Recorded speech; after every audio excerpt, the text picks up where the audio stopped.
let's talk about this a little bit because you love the UFC and they got no policy on bloods because, it's a blood sport, boxing as well.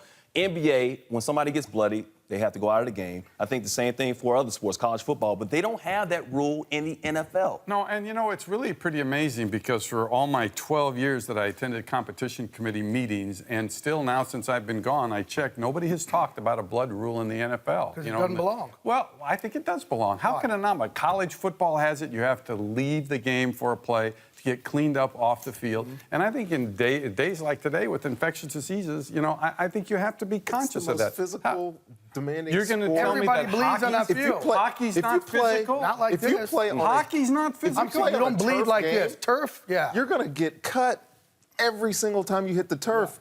Guys will be out of the game every single play. You watch a college football game where they have the rule. You don't, and I know you can't. Mike, I know it's a more violent game than college football, but it doesn't happen. How could you not do that? How could you not have a blood rule so you when really most want every to turn other it bit? into two anti? It's blood. It is. It's You're darn right. It's blood. In Pop Warner, you had it. It's blood. And you have even in boxing, you've got officials that wear gloves, and I know where you're going to go. Nobody else has I know where you're going to go. Fighters don't have it. But you bleed on each other. It's blood. But Jay boxers are is tested. a resident expert on this because of his involvement in MMA, and But he makes why would players be so worried about blood in a sport where where once it touches the open air and just, I'm not a doctor or anything like that. But I think if you don't have it in the most violent sports, you don't need it in this one. And I think if you do that, then you better have a 180-man roster because most of the guys are going to be sitting out.